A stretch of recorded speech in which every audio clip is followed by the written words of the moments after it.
everyone, welcome to Discovering Natural Channel. Oh my goodness, I am so excited to be here today. I posted a picture on Instagram, this picture, and you guys were like, how did you create it? How did you do it? How did you do it? So today I'm showing you how to do it. If you've not yet subscribed, smash that subscribe button and also click that notification bell, because we're going to slick down my hair and we are using oil but in a pure butter form. So this is the product we're using right over here. I've used it so many times, and before I finish using it I said, okay, let me show you how I do this magic. Okay, so at first I wanted to do this in English, but I was watching this channel and I'm gonna show you the channel. The channel is called IDTV. Okay, I'm gonna show you IDVA TV, and this is a channel, shout out to her, IDVA TV, and she did this hairstyle and in Yoruba. So I was thinking, I said I was gonna ask people if they wanted me to do it in Yoruba. Then I said, you know what, let me just do it in Yoruba. Who knows if you guys will like it or not? I don't know, because I don't know if I can do it. I don't know. I said, do people want me to try doing this? I will butcher the Yoruba. You guys will be so embarrassed. You'll be like, Shola, go back to school. But I said, let me do it in Yoruba. So I'm going to do this tutorial in Yoruba. I will put, of course, captions and not caption. Yeah, I'll put whatever down below so that you guys can see what I'm doing and understand what I'm saying, I should say. My Yoruba is not the best though. So please don't come and crucify me. Don't come and crucify me. Please, I beg you. I beg you.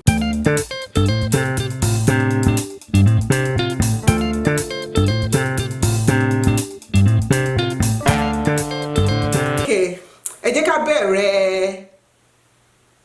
How would they say tutorial? Ẹ jẹ́ ká bẹ̀rẹ̀ nǹkan tá fẹ́ ṣe lénìí. Ẹ káàárọ̀. Àárọ̀ ní níbi tí mò ń gbé. Orúkọ mi ni Ṣọlá. Mo wá láti ìlú Nàìjíríà, ṣùgbọ́n ọmọ Yorùbá ni mí, nítorí ẹ̀ ni mo fi ń sọ Yorùbá. Fún God, what's his hairstyle? Fún nǹkan tá fẹ́ ṣe lénìí, ẹ fẹ́ ní ìlarun, ṣùgbọ́n ìlarun Yorùbá ni màá ń fún nǹkan tá fẹ́ ṣe lénìí. Ẹ kọ́kọ́ fẹ́ mú ìlarun ìlú mi nílé yìí. So tẹ́ bá ẹ lè larun yín pẹ̀lú ẹ̀ báyìí, àbí ẹ lè larun yín pẹ̀lú ẹ̀ láàrin.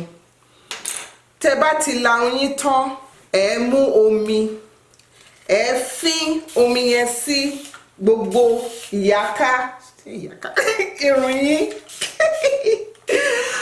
Oh my God, Ọlọ́run mi o. Tẹ́ bá ti ṣe bẹ́ẹ̀ yẹn, ẹ fi ọwọ́ yín jẹ́ kí omi yẹn wọnú irun yín dáadáa.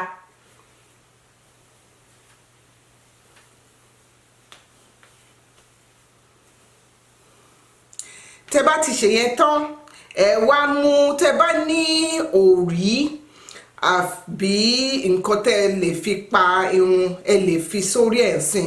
Ṣùgbọ́n lánàá kí n tó sùn, mo ti parun mi. Ẹ mú yín, ẹ mú pọ̀, ẹ dì pọ̀ pẹ̀lú nǹkan tí mo pè ní snappy.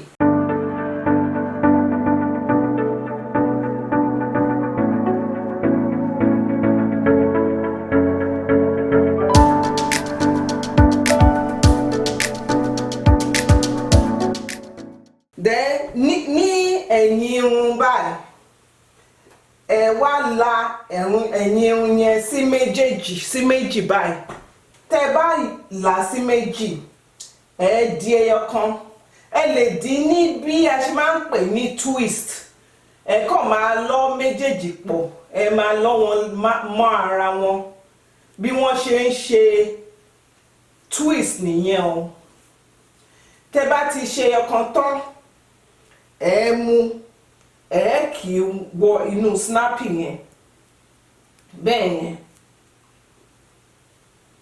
Ẹ dẹ̀ ṣe ìkejì náà bẹ́ẹ̀ yẹn.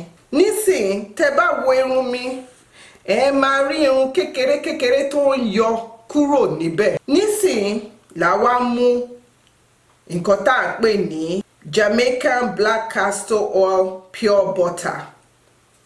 Tẹ́ bá wò nǹkan tó wà nínú ẹ̀ Jamaican black castor oil, ṣé ẹ rí kò sí nǹkan kan mọ́ nínú ẹ̀, so òróró ni ṣùgbọ́n òróró tó ti dìpọ̀. So nísìn mo ti mú díẹ̀ lára ẹ̀, màá fi pa ọwọ́ mi báyìí, màá wá mú, màá fi sí káàkiri lórí, màá fi sórí mi báyìí káàkiri. Nísìn ẹ wá mú ìyarun tó fẹ́lẹ́ ṣùgbọ́n ó le díẹ̀ bọ̀ ó fẹ́lẹ́ báyìí, ẹ wá mú, ẹ wá fi ya irun báyìí.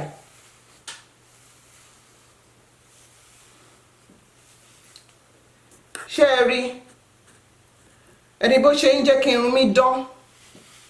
Nǹkan tí mo fẹ́ràn jù lọ nìyẹn o.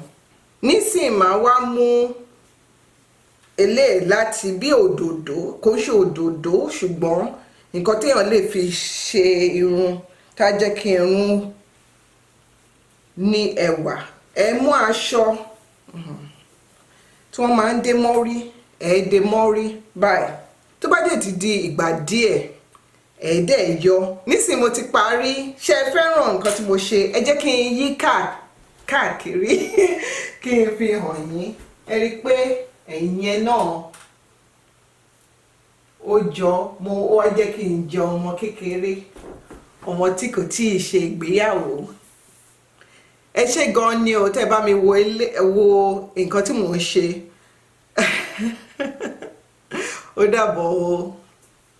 So thank you guys. Oh my gosh, that was a struggle. I know there are some words I don't know in Yoruba, so I just did it.